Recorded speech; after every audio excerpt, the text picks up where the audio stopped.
écoutez Parlons Conversion avec Benoît Saint-Laurent.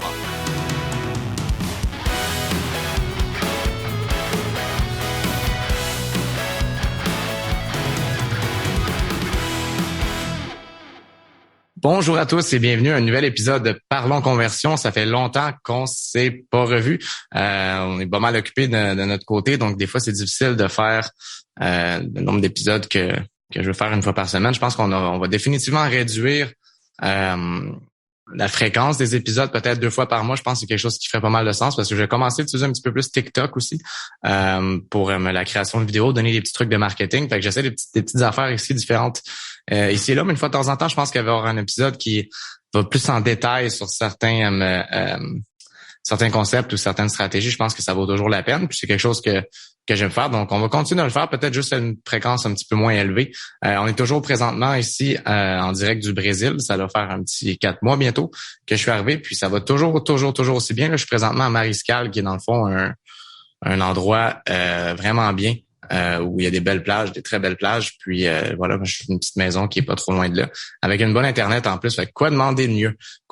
Fait que justement, parlant de TikTok aujourd'hui, ça va être là-dessus qu'on va faire l'épisode. Je pense que avec l'année 2022 qui s'est entamée, il y a eu beaucoup de changements dans la dernière année. J'en ai fait mention dans les épisodes différents. On va parler d'iOS 14, iOS 15 même, pour les infolettres.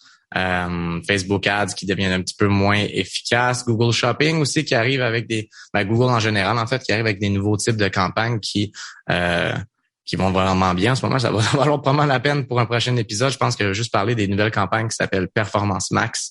C'est quelque chose qui vaut définitivement la peine. Ça, gardez bien ça en tête ceux qui écoutent. C'est quelque chose qui est vraiment puissant présentement aux yeux à mes yeux, en fait, de toutes les campagnes Google que j'ai testées. Mais aujourd'hui, on parle de TikTok, de toute façon. C'est ça, le gros sujet de l'heure. C'est la plateforme de l'heure présentement, définitivement. Je pense que pour ceux qui l'ont vu, ça a battu en termes de trafic. Puis de download aussi, je pense que c'est la plateforme où il y a le plus de vues, ou du moins il y a le plus de trafic sur celle-ci. Puis c'est fou parce que l'année passée, la plateforme était 7e. Là, la plateforme est première. Donc, en un an, là, on va bouger de 7 positions dans le fond, ce qui est vraiment beaucoup. Ça a battu des gros, là, ça a battu YouTube, Facebook, etc. C'est quelque chose qui prend de plus en plus en importance. Puis on le voit, il y a beaucoup plus de comptes qui sont créés, il y a beaucoup plus d'utilisateurs. Puis c'est quelque chose qui marche énormément en termes de popularité. Fait qu'on peut s'entendre qu'aujourd'hui, c'est vraiment plus juste des vidéos de personnes qui dansent puis qui font des petites affaires de même. C'est complètement différent. Il y a de quoi pour tous les goûts, tous les types de contenus. Puis c'est quand même un peu peut-être, j'aime pas le terme parce que on ne sait pas comment la plateforme va évoluer, mais tu sais, un peu en son âge d'or, peut-être. En tout cas, du moins au niveau de la publicité, ça l'est définitivement. Puis c'est un peu ça que je vais vous parler aujourd'hui. Puis d'ailleurs, l'épisode d'aujourd'hui, j'ai pas grand-chose d'écrit. C'est vraiment de l'improvisation, mais ça tombe bien parce que dans les derniers jours, c'est pas mal juste ça que j'ai fait, du TikTok Ads. Moi, de mon côté, c'est une grosse réorientation pour 2022 pour beaucoup de clients. Puis surtout par rapport à, tu sais, je pense pas que TikTok va définitivement pas remplacer Google parce que c'est 2 réalités différentes, mais c'est vraiment au niveau de Facebook Ads et Instagram qu'on va vraiment chercher beaucoup de parts de marché de ce côté-là.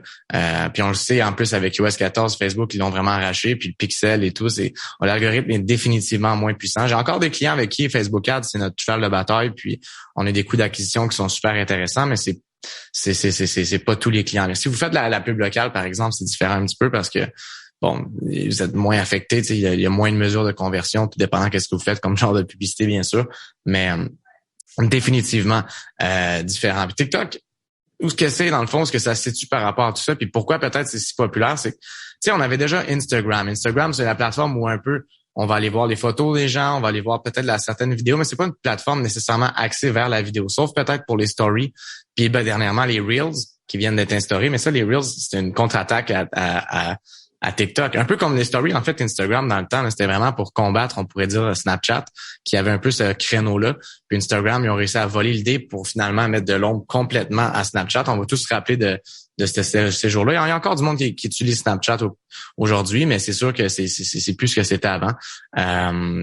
Les Reels d'Instagram, c'est un petit peu ça, sauf que Instagram ont eu vraiment de la misère à tasser TikTok, parce que TikTok ont vraiment comment je pourrais dire ça, leurs particularités. Puis la plateforme a ses propres particularités définitivement. Puis elle est très, très bien positionnée.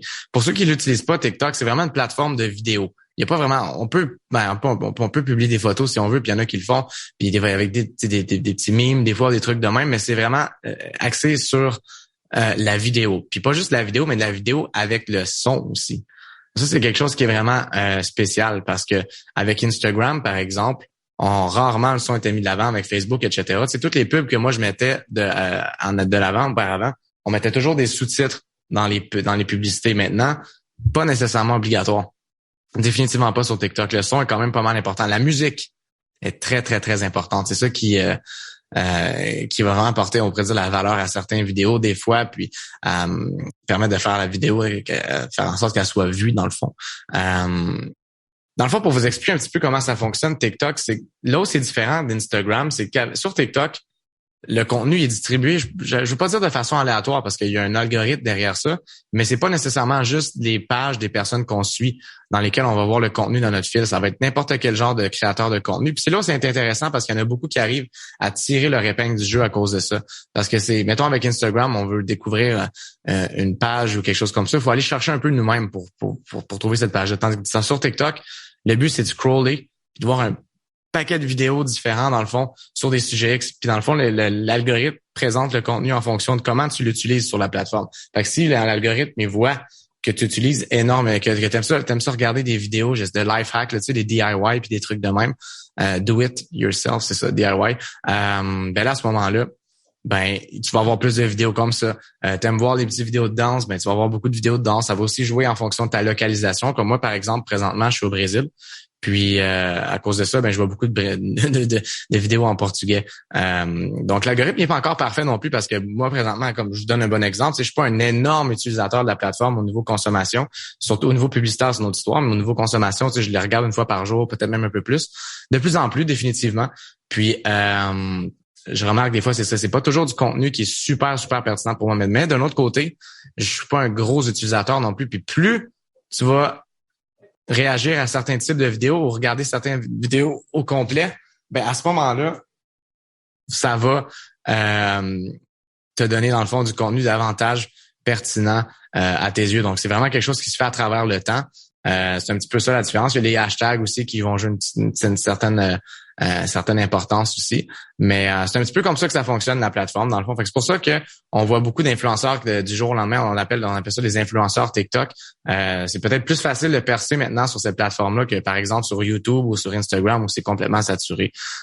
Définitivement sur YouTube, ça c'est sûr et certain. On voit de moins en moins de YouTubers, on voit davantage de TikTokers maintenant. C'est un petit peu ça la réalité des choses. Puis la type de vidéo est vraiment différente aussi. C'est quelque chose qui est vraiment beaucoup homemade. La qualité professionnelle, comme par exemple sur YouTube, c'est pas tant ça qui est recherché. On veut quelque chose qui est vraiment plus natif, fait avec son cellulaire. Puis quelque chose qui est rapide aussi. C'est vraiment quelque chose il faut aller droit au but. Le papa aussi, ça va vite là-dessus sur la plateforme. Donc plus axé sur le contenu rapide, homemade, que plutôt quelque chose qui est bien léché professionnellement, qui a un bon. C'est sûr qu'il y en a qui vont faire des trucs avec une super bonne qualité de production, puis ça va être super viral aussi. Là, je dis pas le contraire non plus, mais le UGC, comme on appelle, ça je vais revenir là-dessus, du User Generated Content, c'est un petit peu ça le nerf de la guerre sur la plateforme. C'est un petit peu ça qui est plus populaire, tu sais, des gens qui dansent, c'est classique bien sûr, mais aussi des gens qui donnent des trucs de marketing. Comme moi, c'est ça que je vais faire, par exemple, pour vous expliquer vite fait. Puis j'en parlerai davantage quand ma page sera en ligne, mais tu sais, ça va être vraiment juste de partager des petits trucs de marketing, montrer un petit peu c'est quoi mon train de vie ici, puis des choses comme ça, rien de trop compliqué. Ça va être pas mal ça, les angles utilisés, mais tu sais, ce sera pas des longues vidéos, c'est 10, 15, 20 secondes peut-être, on va voir. Des fois plus. Mais voilà, c'est un petit peu comme ça que la plateforme fonctionne. Fait que c'est là où ça se différencie vraiment d'Instagram puis des autres plateformes parce que on va voir le contenu, vraiment le différents types de contenu, on pourrait dire aléatoire de créateurs de contenu qu'on avait peut-être jamais vu avant, mais qui touchent d'une thématique qui nous intéresse. Là, à ce moment-là, boom, TikTok va nous le pitcher, puis on va voir la vidéo. Puis là, c'est drôle parce que pendant ce temps-là, sur les autres plateformes, les autres, ils se cherchent bien raide. On a YouTube qui a commencé à faire les shorts, qui est vraiment définitivement une façon de, on pourrait dire, compétitionner avec TikTok. Je pense pas que YouTube essaie nécessairement d'aller prendre les parts de TikTok parce que les deux sont consommés d'une façon différente. YouTube C'est du contenu peut-être plus long, des documentaires, en tout cas, un paquet de trucs comme ça, des vidéos qui sont plus longues, explicatives de certains trucs, de la musique. Donc, c'est sûr que les deux plateformes ont leur propre réalité. En tout cas, YouTube sont arrivés avec les shorts. Instagram sont arrivés avec les Reels. Ça, c'est définitivement pour contrer la plateforme. Puis, on remarquera que justement, c'est tous ces trucs-là, le son est pas mal important. Sur les Reels Instagram, le son sort automatiquement, tandis que sur notre newsfeed, il va pas sortir de façon automatique. Fait qu'il y a tout le temps ces petits, comment je faisais ça, ces petites nuances-là. Est-ce que Instagram va réussir à on pourrait dire détrôner TikTok avec les Reels comme elle a réussi à le faire avec Snapchat? Je crois pas. Je pense que TikTok est pas mal mieux positionné que Snapchat l'était dans le temps. Donc, définitivement. Puis en plus, en ce moment, on le voit en plus avec Meta depuis que Facebook a changé de nom pour Meta avec Instagram et tout.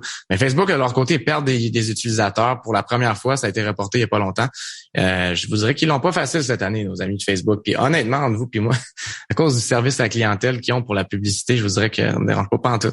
Mais en tout cas, fait que c'est ça, l'algorithme vraiment différent. On voit pas juste le contenu de nos amis, mais vraiment d'un paquet de créateurs de contenu différents qui va un peu en fonction des intérêts que nous, on a selon l'algorithme, bien sûr.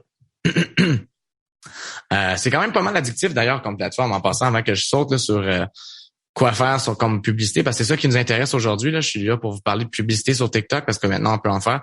Mais juste vous dire en petite parenthèse comme ça, c'est tellement addictif comme plateforme qu'en Chine, ça a été créé en Chine en passant. La première chose que j'aurais dû vous dire dès le début par ByteDance dans le fond qui est une compagnie qui initialement c'était vraiment fait pour de la danse en fait TikTok. Ça se transforme en quelque chose de complètement différent. Mais en Chine ouais, c'est ça. En Chine, les jeunes peuvent pas le regarder. Je me sais plus entre quelle heure et quelle heure, mais il y a des heures où c'est restreint la plateforme. Puis aussi le type de contenu est restreint parce qu'ils savent à quel point c'est complètement addictif. Ici, en Occident, on n'a pas ça. Fait que on a des gens qui sont scotchés là-dessus à longueur de journée des fois, mais ouais, voilà. C'est un petit peu comme ça que ça fonctionne sur la plateforme. Sinon, à part de ça, qu'est-ce que je pourrais vous dire de plus là-dessus à part de ça? Ben c'est ça. C'est pas mal. Ça résume pas mal le tout. Je vous suggère de vous créer un compte, d'aller voir comment ça fonctionne, puis soyez surpris, c'est pas juste des vidéos de danse, mais surtout, soyez patient parce que l'algorithme au début va pas vous conseiller nécessairement les meilleures vidéos que vous voulez voir, mais ça vient avec le temps, définitif, en fonction des pages que vous suivez, du contenu que vous aimez, etc. Là, maintenant, si on parle de publicité TikTok, je vous le dis, ça change vraiment vite. Moi, ça fait quand même un petit bout de temps que je fais de la pub sur la plateforme. Puis, j'avais commencé quand c'était quand même assez bêta, là, dans le sens où il venait juste d'ouvrir au public. Il fallait envoyer un email à quelqu'un pour qu'il ouvre notre compte. Puis après ça, ben il y avait un montant minimum qu'il fallait dépenser par jour. C'est toujours le cas d'ailleurs. Que si on veut faire de la publicité sur TikTok, c'est un minimum de $20 par jour. Mais est-ce que ça, c'est un détail? Mais c'est quand même bon à prendre en considération, c'est quand même pas mal important. Puis si on regarde, mettons, la plateforme publicitaire, ben c'est pas trop compliqué, tu te crées un compte, puis après ça, tu lies à ton business manager ou whatever. Tu peux aussi lier ton business manager à une page, puis tout le kit. En tout cas, il y a plusieurs options. Fait que c'est quand même pas mal similaire à Facebook de ce côté-là. La plateforme publicitaire en tant que telle, là, le Ads Manager, est quand même pas mal similaire aussi à Facebook. On s'entend que Facebook, comme pour la publicité grand public, si on oublie, mettons, Google, qui a un peu une réalité un peu à part. On dirait que Facebook, c'est un petit peu les pionniers là-dedans. Fait que c'est normal que les autres plateformes publicitaires ressemblent un petit peu à celle-ci. Fait qu'il y a quand même pas mal de similarités avec Facebook en termes de structure de campagne. Tu sais, as la campagne où tu choisis ton objectif. Tu peux faire du Campaign Budget Optimization qui va, dans le fond, distribuer tes pubs en chacun des adsets en fonction de la performance de ceux-ci. Après ça, quand tu es rendu au adset level, c'est là que tu crées, dans le fond, ton audience. Une fois que tu crées l'audience, dans le fond, dans la plateforme, ça, je vais revenir là-dessus dans les prochaines minutes, ben, tu fais tes trucs. Puis après ça, tu crées des pubs. Fait que tu peux avoir, mettons, plusieurs pubs dans un ad set, puis tu peux avoir une campagne avec plusieurs audiences différentes, plusieurs ad sets. Ou plusieurs, tu sais, tu peux tester plein de choses en même temps, c'est sûr et certain. C'est pas juste des audiences qu'il y a à tester. Des fois, ça peut être des configurations, des objectifs de pas de campagne, mais en tout cas, des groupes publicitaires. Donc, c'est pas mal ça pour ce qui est de la structure du compte publicitaire. Quand même pas mal similaire à Facebook. Puis je vous dis aussi pas aussi complète, avec un petit peu plus de bugs, des fois un petit peu moins rapide, c'est normal. La plateforme est quand même nouvelle, oubliez pas. Mais ça vaut définitivement la peine quand même de l'utiliser. Puis je vous le dis, à travers le temps, ça s'est énormément amélioré. Surtout au niveau des intérêts puis le targeting. C'est fou. Quand j'ai commencé, il y avait presque rien. C'était super broad. Broad, dans le fond, c'était super large, on pourrait dire, comme type de targeting. Il y avait peu d'intérêts. C'était pas friendly user tant que ça, etc. Puis plus ça avance, mieux c'est. Je vois vraiment quand je teste des trucs, je cherche, OK, il y aurait ce type d'intérêt-là qu'on peut targeter? Ben oui, on l'a. Maintenant, on l'avait pas il y a quelques semaines. Ça bouge vraiment, vraiment, vraiment vite sur la plateforme. Puis c'est ça que j'aime, c'est que ça bouge vite. Puis d'ailleurs, la façon que ça fonctionne aussi, ça, c'est une affaire qui est vraiment cool. Au niveau des intérêts ou des options de targeting sur la plateforme, c'est différent que sur Facebook. Facebook, là, ce qui se passe, puis c'est pour ça qu'avec iOS 14, ils en ont mangé toute une, c'est que lorsque vous sortiez d'un site web et que le pixel est installé sur le site web X, ben à ce moment-là, Facebook savait que vous aviez visité ce site web-là, puis ça donnait beaucoup de données à Facebook. C'est ça qui faisait en sorte que la plateforme avait elle avait un profilage publicitaire vraiment, vraiment, vraiment précis. Mais là, avec iOS 14, on enlève une grosse partie de données parce que tous ceux qui opt-out, tous ceux qui refusent de se faire tracker par Facebook, Facebook ne sait plus ce que ces personnes-là font hors de la plateforme. Vous le savez, j'ai fait un épisode au complet sur iOS 14. C'est pas trop compliqué. Fait que là, ce qui se passe avec ce moment-là, c'est que vu que Facebook perd un paquet de données, ben le pixel était vraiment moins efficace. Là, sur TikTok, là où c'est différent, c'est que TikTok a pas tant besoin de ce qui se passe, de savoir ce qui se passe sur les autres sites web. C'est vraiment au niveau de la plateforme même. Fait que ça va vraiment dépendre du type de contenu que vous regardez. Puis c'est comme ça que TikTok fait votre profilage publicitaire. Donc, forcément, plus il va y avoir de vidéos de créer, plus il va y avoir de diversité, plus le ciblage publicitaire va être vraiment puissant. C'est une des façons, du moins, principales qu'utilise le ciblage publicitaire. Puis c'est pour ça que je trouve ça intéressant. Tu peux viser des personnes qui regardent X type de vidéos, etc. Fait que c'est quand même bien préparé de ce côté-là. Puis c'est cool parce que tu dépends pas, dans le fond, des third-party data. C'est la first-party, c'est ce qui se passe in-house sur la plateforme même. Fait que TikTok a le droit, dans le fond, de pouvoir utiliser ça après ça. Ils perdent pas ces informations-là. Ils les gardent parce que c'est des first-party data. Fait que c'est ça. C'est vraiment cool. Il y a beaucoup d'options de targeting différentes qui se rajoutent. Puis bientôt, on peut maintenant targeter bientôt avec des hashtags en fonction des types de vidéos que les gens voient, les intérêts des gens, l'âge, etc. Je dirais par contre que le targeting, comparativement, mettons, à Facebook, le ciblage est quand même pas mal broad, pas mal large. C'est bon d'avoir des grosses audiences sur la plateforme. Ben, sur Facebook aussi aujourd'hui, mais peut-être un petit peu plus sur TikTok. Là. C'est souvent des plus grosses audiences que je fais avec des tranches d'âge, surtout chez les jeunes. C'est sûr que si vous voulez cibler les plus vieux, peut-être que c'est pas une bonne idée. Ben, c'est pas une bonne idée, mais vous allez sûrement avoir des audiences plus restreintes. Puis des campagnes qui performent peut-être moins. Puis tu sais, ça va en fonction aussi de type d'âge qui utilise la plateforme. C'est pour ça que je dis un petit peu l'âge d'or, parce que là, en ce moment, tu sais, dans une courbe, tu as, mettons, les early adopters, là, tu as la phase de croissance, on pourrait dire, je vous dirais qu'on se situe pas mal là. Là, ça commence à vraiment bouger. Il y en a de plus en plus qui s'inscrivent sur la plateforme. Beaucoup regardent des vidéos, etc., etc. Donc, ça bouge. Et puis, il commence des partenariats de fou. Là, TikTok, récemment, vient d'ouvrir un partenariat avec la NHL, la LNH. Donc, il va y avoir du contenu exclusif sur la plateforme pour ceux qui aiment le hockey. Fait que ça, c'est quand même gros. Fait qu'on voit que de plus en plus, ça se passe de ce côté-là. Puis au niveau publicitaire, c'est génial parce que plus il y a d'utilisation, plus pour nous, ça va nous donner une plateforme qui est complète. Puis évidemment, au niveau publicitaire en soi, il y a beaucoup plus de dépenses qu'il y en avait avant. Ça, c'est définitif. Moi, je le vois avec beaucoup de clients. On dirige les budgets par TikTok plutôt que sur les autres plateformes qui performent moins. La seule plateforme qui n'a pas été touchée vraiment, c'est Google, où elle aussi profite d'iOS 14 peut-être en ce moment. Il y a aussi un pixel sur la plateforme publicitaire. Ça, c'est quelque chose qui est important de se rappeler.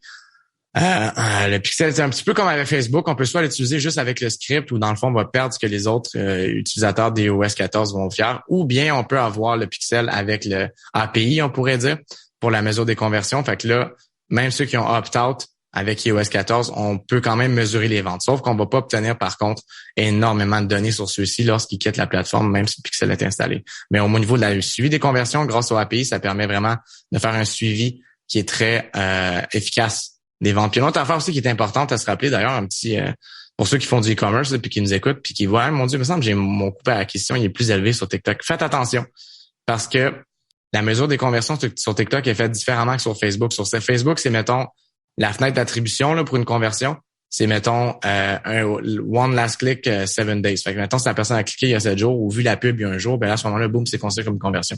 Tandis que TikTok, ça a toujours été last click. Fait qu'il faut que la personne, elle vienne juste de cliquer dessus et qu'elle convertisse pour que ce soit enregistré comme une conversion. Fait que c'est un petit peu ça la nuance entre les deux. Donc ça, c'est quelque chose qui est important de se rappeler. Parce que c'est vraiment un coût de conversion réel, dans le fond. Là. Google aussi est un petit peu comme Facebook qui fonctionne un petit peu différemment, mais ça, c'est des configurations qui se changent aussi de toute façon. Donc là, c'est bien beau. La publicité sur TikTok, c'est le fun, c'est cool, c'est pas cher aussi. Ça, c'est le fun, hein, parce que comparativement à Facebook, je vous dis, les coûts par clic sont définitivement moins chers que sur les autres plateformes. vraiment va jouer une grosse différence. J'ai un client, par exemple, pour qui c'est du e-commerce. On vend des trucs en ligne, of course. Puis sur nos campagnes Facebook, on touchait quoi? Mettons 80 cents, on était chanceux, une pièce de clic. Sur TikTok, c'est 20 cents, 30 cents. Puis au niveau des conversions, je vous dirais que c'est pas mal similaire en termes de fonctionnalité. Fait que je vois vraiment moins cher. Aussi, d'autres stats qui le prouvent, c'est le CPM, le coût par 1000, combien ça coûte pour rejoindre 1000 personnes. Wow. Là-dessus aussi, c'est vraiment pas cher. J'ai des campagnes avec des clients 3, 4, 5 piastres, 6 piastres de CPM. Mais ça joue pas mal dans ces eaux-là. Tandis que sur Facebook, c'est du 9, etc. Fait que c'est déjà 9 $ par CPM, je pense que c'est pas super, mais ça reste qu'on voit quand même, il y a une bonne différence entre les deux. Puis pourtant, le trafic peut quand même être de qualité. Ça veut pas dire que le coût par clic est moins cher, que c'est moins bon. Ça dépend aussi, bien sûr. Je vais vous dire, moi, j'ai fait beaucoup de campagnes avec plusieurs types de clients différents sur la publicité TikTok. Puis j'en ai pour qui ça n'a pas fonctionné, là, je vous dis. Ça fonctionne pas pour tout le monde. Ça dépend vraiment du type de produit ou du service que vous avez, de votre entonnoir de vente. C'est quoi l'offre que vous allez présenter à ces personnes-là? C'est ça qui joue. Puis je vais vous donner des pépites d'or dans pas long aussi sur comment bien faire la publicité sur la plateforme. Mais mon Dieu, je sonne comme un ado en ce moment. Mais ouais. Donc, définitivement une plateforme intéressante au niveau des coûts parce que les coûts par clic sont moins chers, le CPM est moins cher. Pourquoi? Probablement parce qu'il y a moins d'annonceurs, mais il y a tellement de personnes qui utilisent la plateforme que ça fait qu'il y a moins de compétition. C'est du bidding sur ces genres de business model-là, faut pas oublier. Donc, ouais. Fait que vraiment, là, tout dépendant du produit ou du service qui est mis de l'avant, là, ça peut vous donner des résultats qui sont vraiment intéressants. Puis là aussi, ce qui est cool dans les prochaines... mon Dieu, excusez-moi. Je suis même pas fatigué en plus. Ce qui s'en vient qui est cool aussi là, dans les prochaines semaines, mois, c'est les publicités. Ben, en fait, je pense qu'aux États-Unis, c'est déjà disponible, là, mais il y a des publicités shopping carts, on pourrait dire. C'est comme products ads. On va appeler ça des publicités produits où on peut, dans le fond, un peu comme Instagram, on peut taguer nos produits. Dans le fond, on peut mettre un petit catalogue produit, ce qui est vraiment le fun. Fait que tu fais une vidéo qui sort, par exemple, de ta pub, puis plutôt que juste mettre un URL sortant pour dire acheter, tu vois le produit avec le prix. Donc, ça incite définitivement vers l'achat. Ça aide beaucoup au niveau des conversions. J'ai vraiment hâte d'essayer ça. Probablement des prochaines semaines, je vais pouvoir le faire. Nous autres, on est sur la liste d'attente avec certains clients de projets bêta pour ça. Donc, plus de nouvelles prochainement. L'autre affaire qui est cool aussi avec la plateforme, là, c'est pas mal relié avec les créateurs de contenu puis les influenceurs. On s'entend, c'est pas mal l'Instagram d'hier. Mais là, ce qui est intéressant, c'est on peut faire ce qui s'appelle des Spark Ads. Ça a été ouvert comme fonction il y a à peu près quelques mois de ça. Puis là, ce qui est cool, c'est quand on veut faire une pub, généralement sur TikTok, ok, on crée notre profil comme on n'utilise pas notre page comme on utilise sur une page Facebook. On peut, si on veut, mais on peut aussi avoir un profil publicitaire où dans le fond, tu fais juste mettre ton logo, tu mets un call to action puis tu postes ta vidéo, c'est pas mal de même. Puis tu mets le nom de ta compagnie. Mais il y a aussi un autre truc qu'on peut faire. Mettons que vous faites affaire avec des influenceurs. Vous avez des influenceurs qui parlent de votre marque, de votre produit, dans une publicité, pas dans une publicité, mais dans une vidéo que les autres ils ont publiée. Mais tu peux utiliser cette vidéo-là pour tes campagnes avec le même targeting que tu avais, les mêmes affaires, le même type d'objectif de campagne, le même call to action, la même landing page, sauf que plutôt qu'être un profil publicitaire que vous avez créé puis qu'on voit que c'est une publicité, mais c'est vraiment l'influenceur même avec sa page qui déroule dans les fils. C'est intéressant parce que ça a l'air un petit peu moins de la pub, ça a l'air plus partenariat commandité, on pourrait dire. Mais sur Facebook, c'est similaire. Ils viennent de sortir cette option-là aussi. Mais sur les Spark Ads, sur TikTok, je peux vous garantir, ça fonctionne vraiment bien. Puis c'est vraiment quelque chose qui est vraiment intéressant à tester. Alright. Fait que là, je vais vous donner des petites pépites d'or qui sont bien importantes. En fait, je viens de vous en donner une. Les Spark Ads, c'est quelque chose qui fonctionne bien. Mais on va aller un petit peu plus loin dans la stratégie TikTok Ads. Qu'est-ce qui marche puis qu'est-ce qui marche pas? Moi, je suis chanceux. J'ai la chance de travailler quand même avec des gros comptes avec des bons budgets. Donc, on a vraiment pu tester un paquet de trucs différents. Puis, je suis capable de voir ce qui marche pas, les types de produits ou services qui marchent ou qui marchent pas. Tout l'univers de tout ça. Puis je pense que là où ça part, là, le gros nerf de la guerre, on pourrait dire, pour avoir des campagnes qui sont successful, il y en a qui vont se dire, OK, cool, les CPM sont moins chers, les coûts par clic sont moins chers, tout le monde est là-dessus, let's go, on se pitch, on sort les pubs Facebook qu'on avait puis on les poste sur TikTok. Non, faites pas ça. Si vous faites ça, vous allez avoir des résultats de merde, probablement. Parce que la réalité sur la plateforme est différente. Comme je le disais tantôt, la façon que les gens le consomment, c'est différent. Tu as la musique, tu as le son, tu as UGC. et ça, c'est vraiment la clé, le user-generated content, le contenu créé par des utilisateurs. C'est ça qui distingue le plus. Donc, si vous voulez avoir du bon contenu pour vos publicités, puis c'est vraiment là que ça part le succès d'une campagne, c'est d'avoir du bon contenu pour la pub. Parce que, tu sais, there's so much you can do avec le targeting, là. Je veux dire, à un moment donné, surtout sur cette plateforme-là, c'est quand même déjà assez broad. Ça prend vraiment du bon contenu pour être capable d'avoir des campagnes qui sont performantes. Donc, ce que je vous suggère de faire, c'est d'utiliser du UGC, c'est du contenu utilisé par les utilisateurs. Il y a des agences d'influenceurs qui existent, par exemple, qui vont vous trouver un paquet d'influenceurs, de micro-influenceurs qui vont créer du contenu pour vous, qui vont faire des reviews de votre produit, par exemple. Ça, c'est le genre de truc qui fonctionne vraiment bien. Des reviews, des avis de votre produit, de l'utilisation même. Tu sais, quand c'est des apps, par exemple, les gens tu peux les voir en train d'utiliser l'application. Ça peut être un paquet de choses. Ça peut être de la viande, par exemple, des saumons. Tu veux vendre des saumons sur la plateforme, ben à ce moment-là, tu montes des recettes de saumon, puis après ça, tu peux mettre une belle landing page, tout le kit pour faire livrer ton saumon chez toi. Tout ce genre d'options-là. Mais il faut que le contenu soit fait de façon homemade, on pourrait dire, par des créateurs de contenu. C'est pas obligé d'être des influenceurs non plus. Vous pouvez le faire in-house si vous voulez, mais il faut vraiment que ça a l'air natif. Le gros vidéo corpo léché va pas nécessairement fonctionner. Ça risque de fonctionner mieux sur une autre plateforme. Donc, rappelez-vous ça. C'est vraiment ça la clé de la réussite. Puis ça prend beaucoup de contenus différents avec beaucoup de variantes différentes à tester qui peuvent vraiment donner une différence. Par exemple, rajouter des sous-titres, ça peut être une idée. Pas généralement ça qui est le plus important au début non plus. C'est mieux de tester différents types de contenus différents, mais avoir des captions aussi qui sont vraiment importants. Mettons, TikTok made me buy this ou life hack. Tu sais, des affaires pour capter l'attention dès la première seconde. Ça, c'est vraiment la clé aussi dans le contenu en soi. Lorsque vous allez faire le contenu pour vos publicités, ayez du contenu qui va droit au but dans les premières secondes. Des fois, ça va être super créatif, c'est une mise en situation aussi, puis ça marchera probablement pas. Vous êtes toujours à un pouce de vous faire oublier. Puis la vue moyenne de vidéos sur une publicité sur TikTok, c'est à peu près, tout dépendant quel genre de vidéo vous faites, là, c'est pas beaucoup, là. 3, 4, des fois 5 secondes si votre vidéo est vraiment bonne. En moyenne, ça va pas plus loin que ça. Donc, il faut vraiment être droit au but dès le début, puis il faut capter l'attention dès le début. Puis nous autres, on l'utilise avec les vidéos qu'on utilise avec nos clients. Ceux qui fonctionnent vraiment bien, c'est définitivement ceux-là. C'est ceux qui vont droit au but, qui sont pas nécessairement les plus originaux, qui sont pas nécessairement ceux qui sont les mieux produits, mais qui vont droit au but, puis qui démontrent l'utilisation du produit ou du service directement. Pas juste qui en parlent, mais qui le démontrent. On voit des screenshots, on voit un screen record en arrière de l'application qui est utilisée, etc. Ça fonctionne vraiment, vraiment, vraiment bien.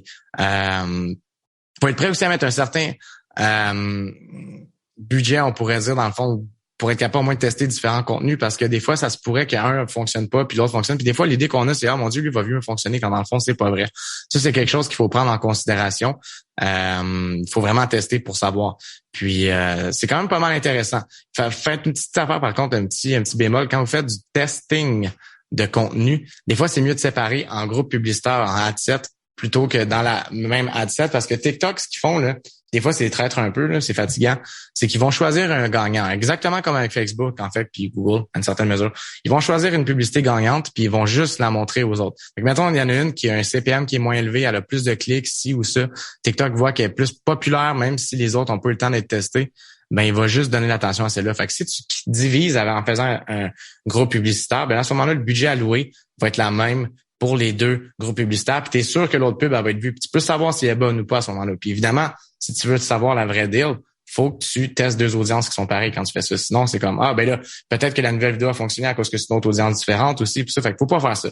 Faut vraiment tester la même audience, puis tu sépares le ad set, puis en contenu. Dans le fond, moi, c'est pas mal ça que je fais. Puis ça prend un certain budget aussi en passant. Quand vous faites de la pub sur la plateforme, c'est minimum $20 par jour que vous devez mettre. Vous pouvez la fermer puis l'arrêter quand vous voulez, la fermer puis la rallumer quand vous voulez, mais on peut pas mettre 5$ par jour sur la plateforme.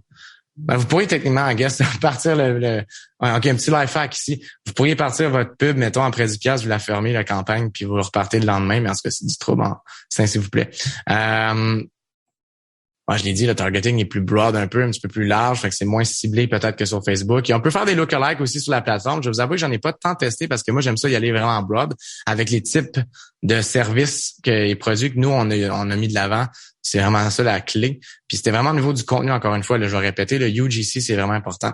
Puis après ça, pour le faire faire ce contenu-là, vous pouvez le faire vous-même. Vous pouvez aller faire affaire avec des agences d'influenceurs comme InBeat, par exemple, qui vont vous trouver des influenceurs dans votre domaine qui vont créer du bon contenu pour mettre de l'avant votre produit. Puis après ça, on utilise ce contenu-là pour des campagnes de publicité. Puis là, c'est quelque chose qui fonctionne bien. En ce moment, là, la stratégie que je vous donne là, c'est exactement ça qu'il faut faire présentement en 2022. C'est ça qui marche, c'est UGC. Puis avec un ciblage qui fait du sens aussi. Fait que tester quand même plusieurs audiences différentes, ça c'est sûr et certain. Surtout que l'algorithme est vraiment pas parfait en ce moment, ça je vous dis tout de suite. Là. Des fois, il se passe des affaires bizarres. Nous autres, on essaye beaucoup de trucs. Comme je vous dis, on a des budgets des fois avec certains clients. C'est mettons juste ça va être mettons 90 000 par mois ou bien 50 ou des fois moins. Ben, ce qui est cool avec ça, c'est que ça nous permet vraiment de tester beaucoup de trucs. Puis là, des fois, on fait juste des duplicates de campagne, dans le fond, des copier-coller de campagne, puis même affaire, même ciblage, même contenu. Pourtant, il y en a une qui va donner des meilleurs stats que d'autres. C'est un peu comme le Facebook des années 2017. Dans le temps, c'était vraiment comme ça avec l'algorithme.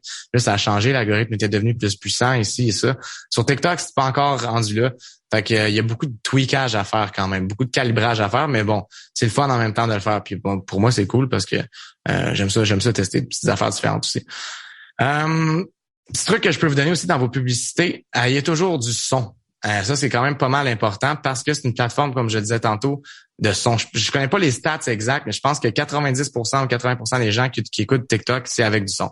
C'est sûr qu'il y en a, mettons, dans le métro ou ailleurs qui ne mettront pas rien comme ça, mais originalement, de façon native, lorsque tu ouvres l'application, le son est déjà activé, à moins que je me trompe.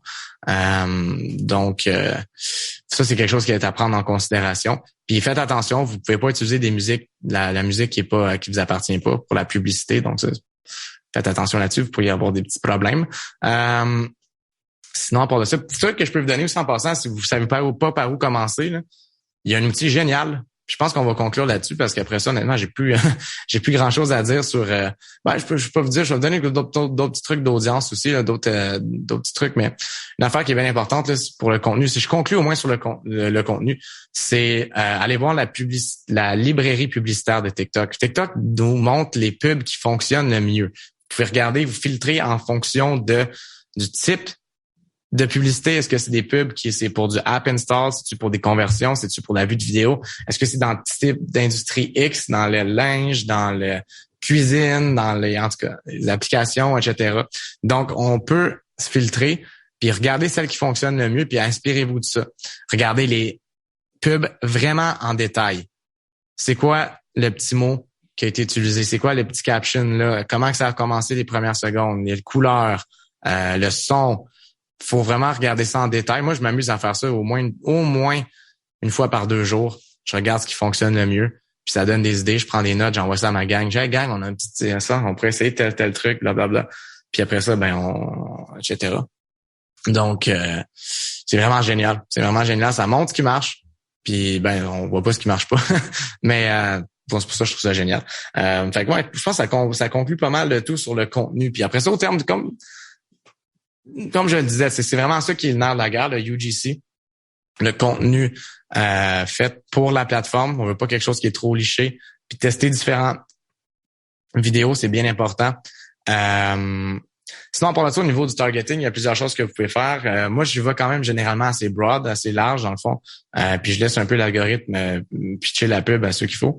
Mais il y a plusieurs autres façons de procéder aussi. Là. Il y a même une petite technique que vous pourriez faire des fois. Si le produit est plus dur à vendre, par exemple, c'est quelque chose, mettons, qui est plus coûteux ou qui prend du temps, mettons, dans le processus de décision, commencez, mettons, avec des vidéos, campagne type vue de vidéo. Après ça, mettons, à 50, tous ceux qui regardent 50% et plus de la vidéo ou 25%, vous pouvez faire une audience là, dans TikTok Ads Manager. Là, vous y allez avec une autre publicité qui est plus orientée vers la vente. Comme, mettons, une application de sécurité, par exemple. OK, on va parler, mettons, c'est quoi la fraude d'identité? C'est quoi le vol d'identité? Des témoignages de personnes à qui c'est arrivé? Puis, on parle même pas nécessairement d'application de sécurité, mais on fait juste en parler pour réveiller les gens. Ceux qui regardent 25 ou 50% de la vidéo, on sait qu'ils sont intéressés.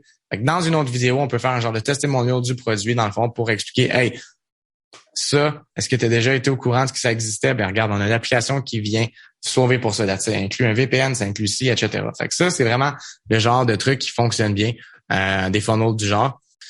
Sinon, à part de ça, c'est vraiment ça. C'est vraiment en termes de contenu, en termes de stratégie du genre, là, vous allez pouvoir vous différencier. Comme je vous dis, c'est pas fait nécessairement pour tous les types de produits. Puis ça demande quand même pas mal d'efforts. De façon organique aussi, si vous avez une page TikTok, là, il va falloir que vous mettiez beaucoup de temps dessus. Donc ça, c'est quelque chose qui est important. Ça veut pas nécessairement dire que si vous avez pas de page TikTok, que vous faites de la pub, ça va pas fonctionner. Nous autres, on a des clients pour qui ils ont pas de page TikTok, puis pourtant ça fonctionne quand même vraiment bien. Donc c'est relatif. C'est vraiment relatif, mais définitivement à essayer. C'est pas trop long de créer un compte publicitaire, ça va quand même bien. C'est juste que ça vous prend le bon contenu. Fait que si vous voulez commencer, première étape, je vous dirais allez regarder le type de pub qui fonctionne bien dans votre industrie. Informez-vous peut-être un petit peu sur le ciblage. Si vous n'avez pas le temps pantoute, contactez-moi pour des campagnes, on va vous arranger ça. Mais sinon, je vous souhaite un bon essai de pub TikTok, des bonnes réussites sur la plateforme.